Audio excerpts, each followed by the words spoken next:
اعوذ باللہ من الشیطان الرجیم بسم اللہ الرحمن الرحیم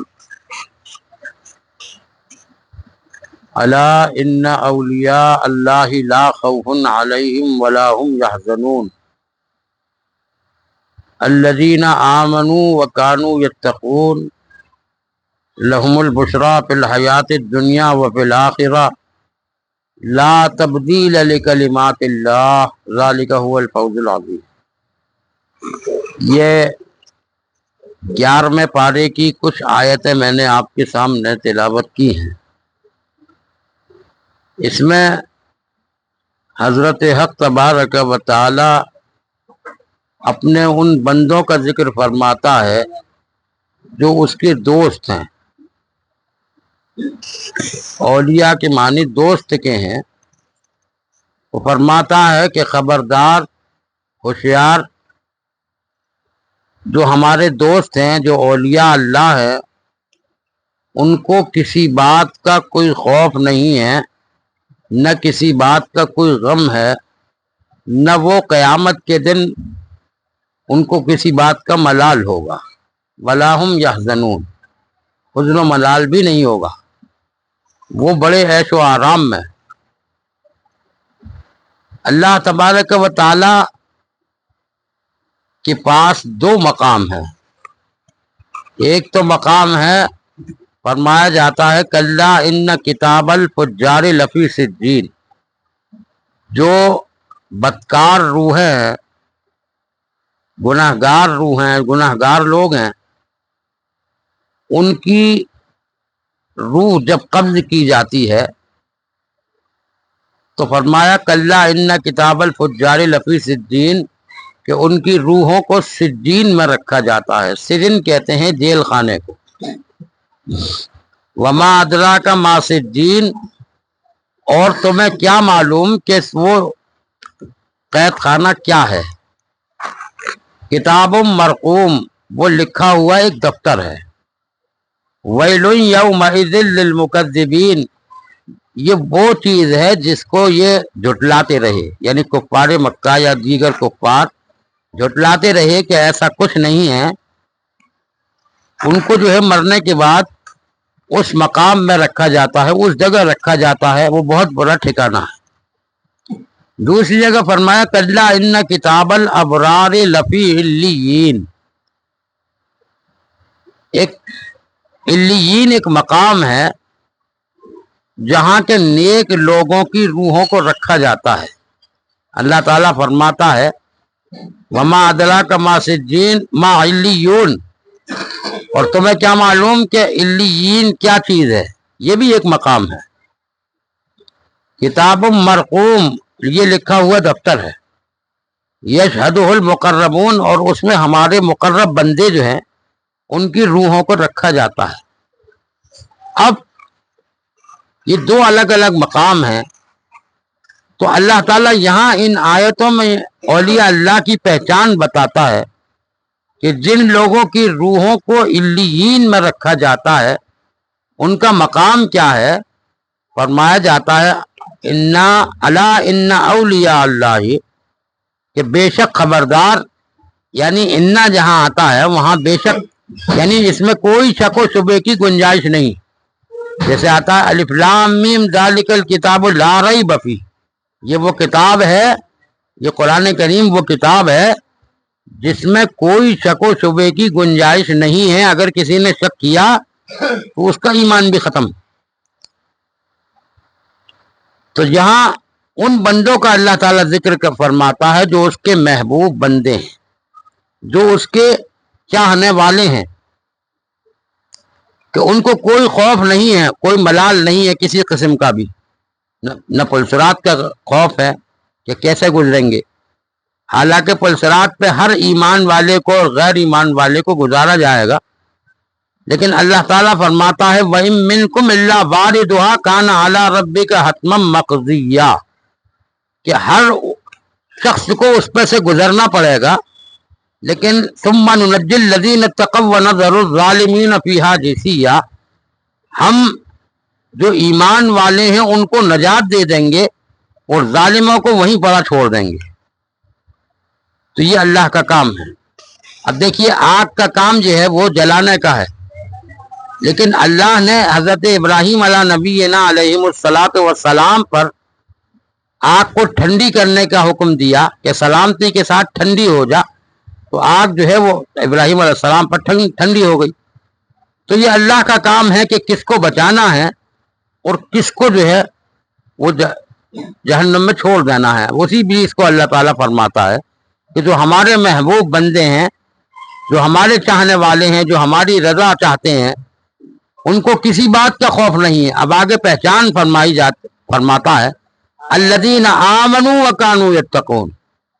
ان کی نشانی یہ ہے کہ پہلی چیز تو وہ بڑے ایمان والے ہیں، یعنی ان کا ایمان جو ہے وہ مکمل ہے. ایسا نہیں ہے کہ ایسا ہوگا یا نہیں، وہ اس بات پر یقین کامل رکھتے ہیں کہ ہاں ایسا ہی ہونا ہے جیسا قرآن میں اللہ نے ارشاد فرمایا ہے، یہ ہو کر رہے گا. کافر یہی پوچھتے تھے اللہ کے رسول صلی اللہ علیہ وسلم سے کہ یہ جو آپ باتیں فرما رہے ہیں، یہ جو بتا رہے ہیں قیامت آئے گی اور میزان قائم ہوگا اور دوزخ و جنت ہے، کیا یہ واقعی صحیح ہے؟ تو اس میں قرآن کریم میں اللہ نے جواب دیا وَيَسْتَنبِئُونَكَ أَحَقٌّ هُوَ. یہ لوگ پوچھتے ہیں کہ کیا ایسا ہونا ہے؟ آپ فرما دیجیے قُلْ إِي وَرَبِّي، ہاں ایسا ہی ہوگا جیسا کہ بیان کیا جا رہا ہے، بالکل ایسا ہی ہونا ہے، یہ یقینی بات ہے. تو اللہ تعالیٰ فرماتا ہے کہ وہ جو ہمارے بندے ہیں جن کو خوف نہیں ہے، جن کو ملال نہیں ہے، وہ کیسے ہوں گے؟ الذین آمنوا وکانوا یتقون. پہلی پہچان ان کی یہ ہے کہ وہ ایمان والے ہوں گے، اور دوسری پہچان فرمایا کہ وہ تقوی اور پرہیزگاری میں سب سے آگے ہوں گے. تقوی پرہیزگاری کیا چیز ہے؟ ایک تو ہے شریعت. شریعت میں آپ نے مثال کے طور پر کپڑے کو دھویا، 3 مرتبہ پاک کیا، وہ کپڑا پاک ہو گیا، بظاہر آپ نے پہن لیا، لیکن یہ کپڑا کہاں سے آیا ہے، کیسے آیا ہے، کس کی دکان سے آیا ہے، کس پیسے سے آیا ہے، اس طرف اگر جائیں گے تو پھر یہ تقوی کی باتیں ہیں کہ حلال کا ہے یا حرام کا ہے. شریعت جو ہے وہ ظاہرہ دیکھتی ہے کہ ظاہرہ طور پر اگر صاف ہے تو آپ جو ہے وہ پہن سکتے ہیں. تو فرمایا وہ بڑے تقوی والے ہوتے ہیں. یہاں تک کہ اللہ تعالیٰ نے فرمایا کہ لہم البشرا، ایسے لوگوں کے لیے بشارت ہے، فی الحیات الدنیا، دنیا میں بھی وہ خوش و خرم ہے، اور لہم البشرا فی الحیات الدنیا و فی الآخرہ، اور آخرت میں تو ذالک هو الفوز العظیم، آخرت میں تو ان کے لیے بہت بڑی کامیابی ہے. اور یہ ایسی بات نہیں ہے کہ یہ ایسے ہی کہہ دیا ہے، لا تبدیل لکلمات اللہ، یہ اللہ کے کلمات ہیں، اللہ کی زبان ہے. قرآن کیا ہے؟ اللہ کا فرمایا ہوا کلام ہے، اس میں کوئی رد و بدل نہیں کر سکتا. لا تبدیل لکلمات اللہ، یہ اللہ کا کلام ہے، جو اللہ نے فرما دیا وہ سچ ہے اور سچ ہو کر رہے گا. ذالک هو الفوز العظیم، اور یہی سب سے بڑی کامیابی ہے. اللہ تبارک و تعالی ہم سب کو اولیاء اللہ سے محبت کرنے والا بنا دے، اور اولیاء اللہ کے نقش قدم پر چلنے والا بنا دے. اور ایک جگہ اور ایسے بندوں کی پہچان بتائی، قد افلح المؤمنون الذین هم فی صلاتهم خاشعون. یہاں سے 18واں پارہ شروع ہوتا ہے. کامیاب ہو گئے وہ لوگ جنہوں نے اپنی نمازوں کی حفاظت کی، یعنی خشوع و خضوع کے ساتھ. آج ہم دعا کرتے ہیں اللہ ہمیں نماز خشوع و خضوع کے ساتھ پڑھنے کی توفیق عطا فرما، لیکن یہ زبانی دعویٰ ہے. نماز وہ ہے جس سے دل مطمئن ہو جائے، جس سے قلب مطمئن ہو جائے کہ واقعی ہم نے نماز پڑھی.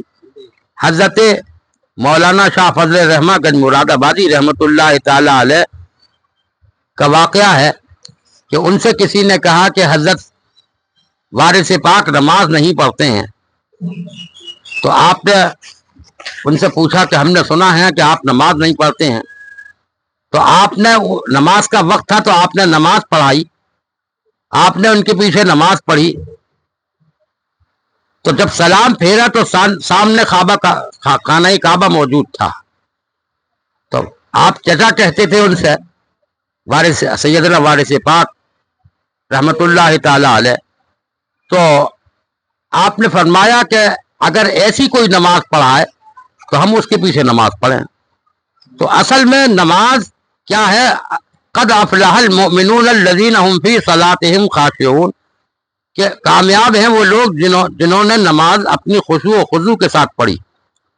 والذین هم عن اللغو، اولیاء اللہ کی پہچان دوسری کیا ہے؟ قرآن بتاتا ہے والذین هم عن اللغو معرضون، وہ لغو باتیں نہیں کرتے، لغو باتوں سے بچتے ہیں.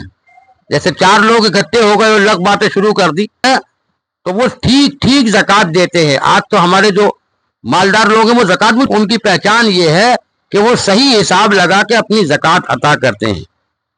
والذین هم لفروجهم حافظون، اور اپنی شرم گاہوں کی حفاظت کرتے ہیں. دیکھیے دو چیزیں ہیں انسان کے اندر، اگر زبان کی حفاظت کر لے، یہی زبان انسان کو اچھا بنا دیتی ہے اور یہی زبان جو ہے انسان کو برا کر دیتی ہے. انسان کوئی برا نہیں ہوتا. زبان سے آپ نے کسی کو گالی گلوچ کر دی تو اس کی نظر میں آپ برے ہو جائیں گے، اور زبان سے آپ اچھے اخلاق سے پیش آئے تو دوسرا آدمی تعریف کرنے والا کہے گا کہ بھائی با اخلاق آدمی ہے. تو اللہ تعالیٰ بیان فرماتا ہے کہ ہمارے وہ نیک بندے ایسے ہوتے ہیں کہ وہ لغو باتوں سے پرہیز کرتے ہیں اور اپنی شرم گاہوں کی حفاظت کرتے ہیں، علاوہ اپنی لونڈی اور بیویوں کے علاوہ وہ تمام چیزوں سے یعنی حفاظت کرتے ہیں اور اپنا خیال رکھتے ہیں. ایسے ہی لوگ فرمایا آخر میں چل کے اولئک هم الوارثون، ایسے ہی لوگ جو ہے وہ ہماری جنت کے وارث ہیں. اللہ تعالیٰ نے جو وارث بنایا ہے وہ اپنے نیک بندوں کو فرمایا کہ ہمارے جو نیک بندے ہوں گے وہی ہماری جنت کے وارث. اللہ تعالیٰ ہمیں اولیاء اللہ کے ساتھ ہمارا حشر فرمائے اور صراط الذین انعمت علیہم والوں میں ہمیں اٹھائے. وآخر دعوانا ان الحمد للہ.